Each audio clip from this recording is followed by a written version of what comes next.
So, mate, have you heard about the recent Star Wars news? You've mentioned something about a new roster, and that's all I know. So, fill me in. Okay, so we finally got news from Disney that they are working on some new Star Wars movies. And Cool. Thanks, Disney. yeah, it's been up and down with them if they're going to even make movies for the last few years. And good, because it shows how Disney is just being screwed over or by their own incompetence. So it's nice to know that, oh yeah, it's clearly shown that they've struggled, and hopefully this will bear better future projects for them in the future. But we've now got official confirmation that they're working on 3 new movies, and I just want to briefly discuss them with you about this because they're partly interesting, partly infuriating in my opinion, because we found out the first movie that was confirmed to be in development is a film directed and written by James Mangold, who you might know is the guy who directed the last 2 Wolverine films, The Wolverine and Logan. He's also currently going. He's already made it, of course. He's directed the recent Indiana Jones movie, and this is going to be Which one is the newest Indiana Jones? What's it called again? The Dial of Destiny. That's it. Yeah. Yeah, that'll be coming out later this year, and he's the director of that. And he's been penned to write and direct this next Star Wars film, which will be called Dawn of the Jedi.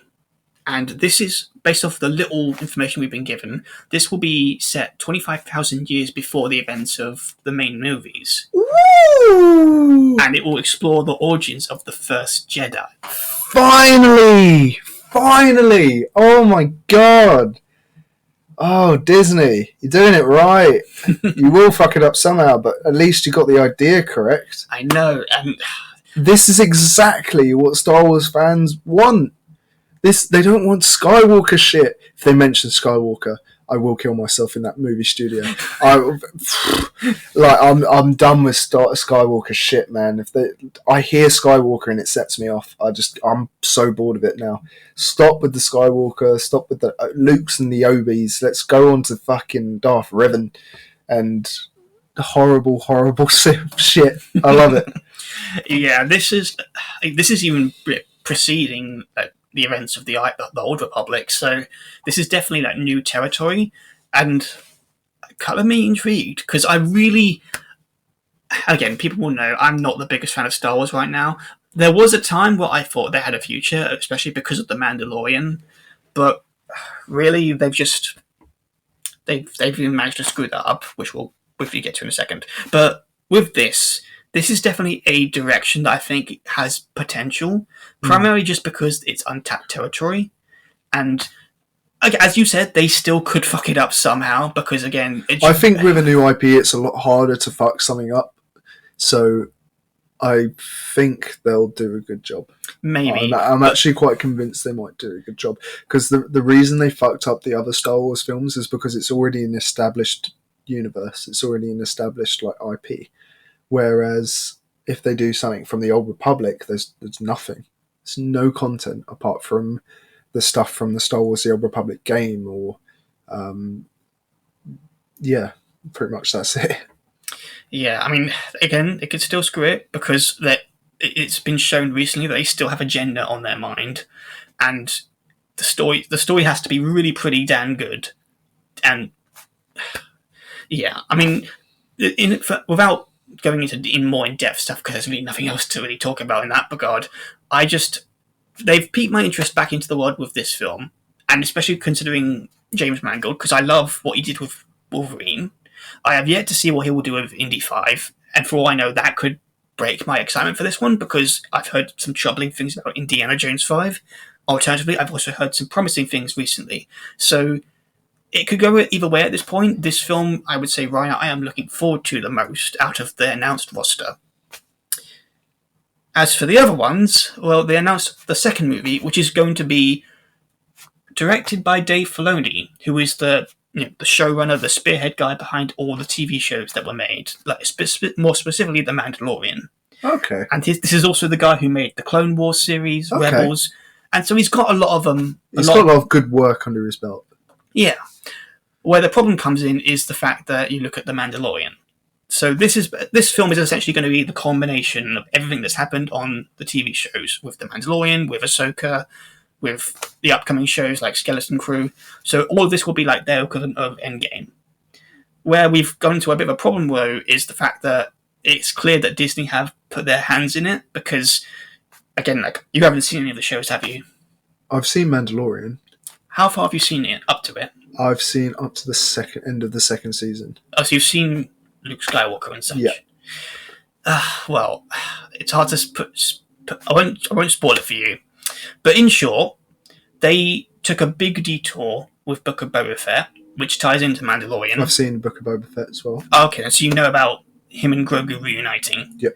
Well, essentially that put a big damper on fans' hopes, because Season 3 was anticipated after seeing Season 2, that, Grogu's going to go off with Luke, he's going to become a Jedi in his own right, or master the ways of the Force, and we'll be able to get back to what was sort of promised, honestly, with Mandalorian, where we see him just go off on adventures being not a bounty hunter, but being like this lone wolf who does jobs to ensure a living for himself. And we could have down the road explored stuff like what he does with the Darksaber. Does he retake Mandalore? All that other stuff that could have gone on for multiple seasons. Again, I won't spoil it, but in short, it feels like they've taken a big detour because people love Baby Yoda. And it does feel like, okay, so you've clearly taken a detour due to sales, due to agendas behind the scenes of, we don't think the show will last without so-and-so. And it definitely shows. And again, I can't say that for sure because I have yet to see Season 3, but from what I've heard, I was kind of hoping the last season of Mandalorian would be about the Mandalorian after the events of him giving Garo to Luke. Yeah. But it did not turn out like that at all. Yeah, again, from what I've heard, the show has definitely lost a lot of interest from the fans, especially considering a lot of the audience dripped off after the first 2 episodes of Season 3. And, again, by the time this episode goes up, the show would have ended, so we don't know what's going to gear up for Season 4, because I think Filoni actually, Favreau, they came out recently saying that Season 4, which was guaranteed, is technically the middle point of the story. So after I heard that, I thought, okay, so they probably got like 4 more seasons afterwards. But the fact that they've now announced they're doing a movie does make me wonder, are they going to... does this guarantee Season 5, or are we going to end it at Season 4? It just feels like, to me at least, it feels like this show could have gone on independently with some interesting storylines, but they took a curve because of how behind-the-scenes meddling interfered with other shows like Book of Boba Fett, and the fact that they... Again, in not so many words, in the fact that they have to basically restructure everything for Season 3, it feels like it's become a bit of a mess now. Yeah. And it's very transparent that, okay, so what could have been this great thing that goes off and does its own thing is now fallen into the, keep it safe, keep it simple, because we have nothing else with this IP, and we want to keep the goodwill we had. The problem is, you lost that goodwill when they fired Gina Carano, and the fact that they've, again, sabotaged the potential story of Mando and Grogu now, it does leave me a bit concerned for the future. And with this movie, I mean, we can expect it's going to be about heroes teaming up with the other heroes from the other shows, like Ahsoka. We might see some other characters like Boba Fett and maybe Luke, which would be interesting. And we might see them try and take on Thrawn. But it's very clear that all this is now leading to the sequel trilogy. And again, it's just... I might be just concerned in the moment. It might turn out to be good. And again, Dave Filoni has shown that he has a lot of influence and goodwill based on what he's done with Clone Wars and the early seasons, at least, with Mandalorian.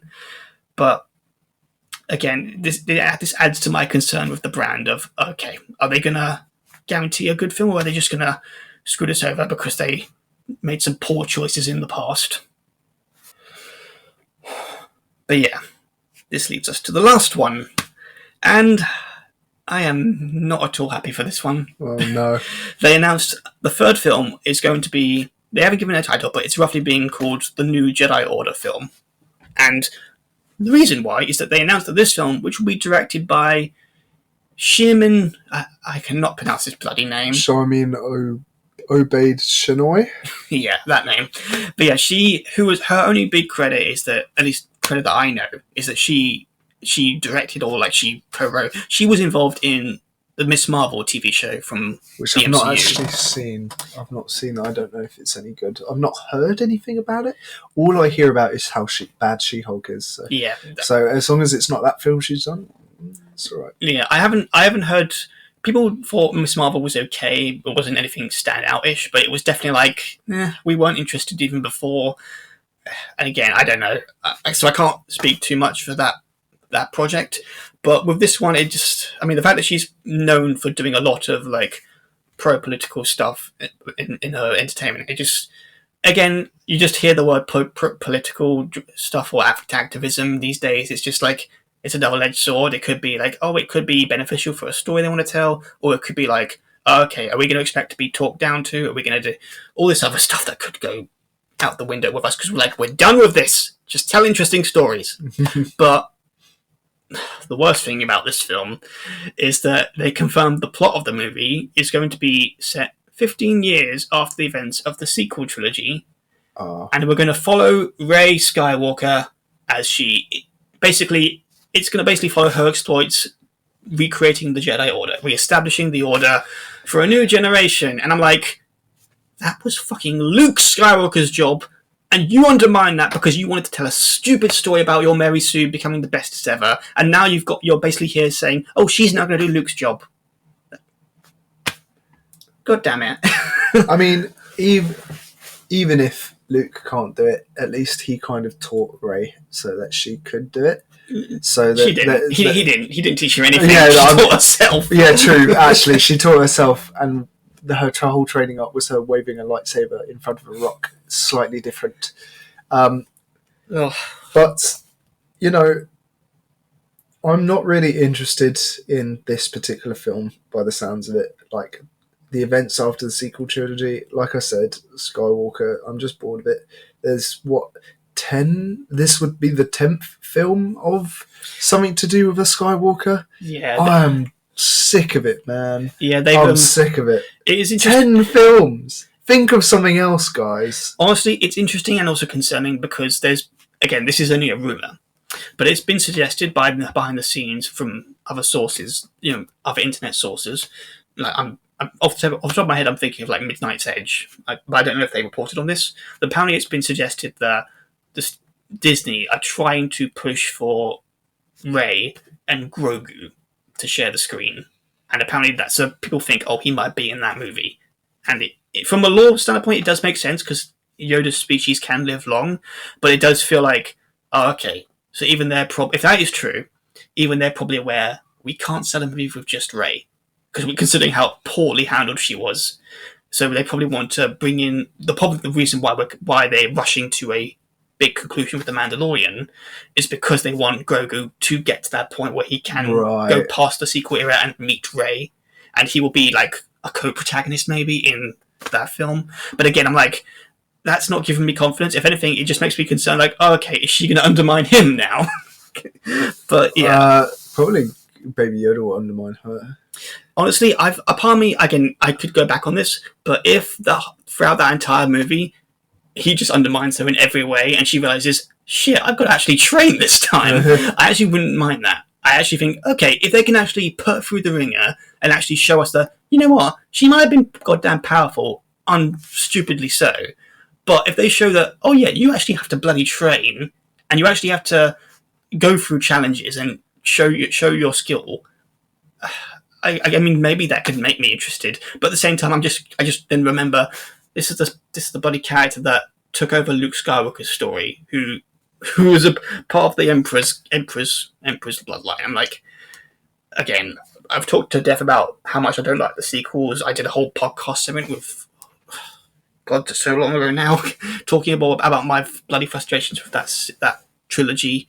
So the fact that they're moving forward with a character like this and they're giving her another movie, which could spin off into another trilogy, I'm like, I mean, good for you for standing by your grave, because this just guarantees that they're probably not. I mean, I don't know. I mean, I'm kind of glad that they are following through and just finishing it, because that shows quite some level of commitment. And, every time they do a film like this, they do have a chance to not fuck it up. Maybe this last one will be so good it will justify some of the others. I doubt it. I highly doubt it. I'm not saying that's what will happen, but do you know what? As long as they keep making films, I'll give them another chance. Maybe. I mean, I don't. The thing is, I'm walking into that cinema screen with little to no expectations, but just because I know how the others turned out, maybe this will be the best one because of that. maybe. I mean, yeah. I guess in conclusion, only one of these projects has me interested, and that's just because it goes out of its way to tell a story that's different. They haven't seen the origin story, and I think they could, considering there's literally no lore behind the first Jedi. I think there's something to be explored there. With the Rebellion film, I'm like, again, it really depends how the other TV shows go. Ahsoka might be good. Maybe season 4 picks up near the end of its run, and that could be better. And season 3, sorry, and season 4 could like bring things back to good. But again, I'm struggling right now to even have faith in even that. And the fact that again we've got Mary Sue Ray back in another film coming up, it's just I want to again. There's always that part of me that has the optimism side of me saying give it a chance. I'm like, a part of me does want to still give him a chance because again, when you take in the actress herself, she's like forever associated with this role, so she probably has a similar approach where she wants to have one more shot where she can prove herself. So maybe that could be the movie. But again, I just keep thinking back to the sequel trilogy, how they handled all the characters, how they mishandled the legacy characters, and just overall how it was just poorly done, and also how how Lucasfilm responded to the fans mostly, how they just threw us under the bus because we didn't agree with their approach. I'm like, you have to ask a lot to ask us back, and the fact that you're going forward with characters that we don't like, again, it has me concerned. But yeah, if I was to put my hand to the ring, I would just say, sure, do the prequel movie, maybe do the Rebellion movie, but don't do a sequel to the sequel trilogy. Go forward, go further than that. Do a full-on 100 years, 1,000 years in the future, where the Jedi are once again a bit of a myth, and do a completely original story. Again, I'm throwing my pitch here for Disney. Do a story about this young boy who finds out he's Force sensitive, and he meets a bounty hunter, he meets a droid, and these 3 characters go on an adventure, learning about the Force from a fresh point of view. Do a completely new story that starts off where you could have them facing off against not Sith, because we've seen Sith so much, but have them. I disagree. I think we've not seen Sith enough. We barely see a fucking red lightsaber nowadays. Like, there's always just the one because of the rule of 2 of Sith, but you know, back in the day there were thousands of Sith all in one temple. So yeah, I think we could see more of that in the Dawn of the Jedi movie. But with this, moving forward era, I would love them to go up against dark side cults, which I think would be a different approach to it. And I mean, oh god, I would love to see Darth Talon. Maybe they can maybe she could be the antagonist. Because she actually was meant to be the villain in The Force Awakens when they were toying with the story. She was meant to be like the one who would turn Ben Solo, but then they discarded that and used Snoke instead. Oh, so boring. Yeah, he ended up being boring. But yeah, I mean, there's such potential. I think you could do more going forward with a fresh start, and I think that would be my approach to it. But yeah, going forward with Rey, I just feel like that's just going to be more cause for drama behind the scenes, more cause for fans to be annoyed. And that's just talking about the behind the scenes stuff, because depending on what Shmi and whatever her name is, depending on what she decides to do with this film, again, if it has a good story behind it, that's going to be the deciding factor for me, because I'm not going to go and see this movie until they can convince me that it's worth seeing and investing my time into. The other 2, I might give a shot. But it really, again... The other 2 sound different, so I will also give those a shot. Yeah, it really depends on how Disney approaches it going forward, because right now it's a really mixed bag if you want to even give them your time of day. But yeah, in a roundabout way, there's hope for the future, but I'm not going to hold my breath.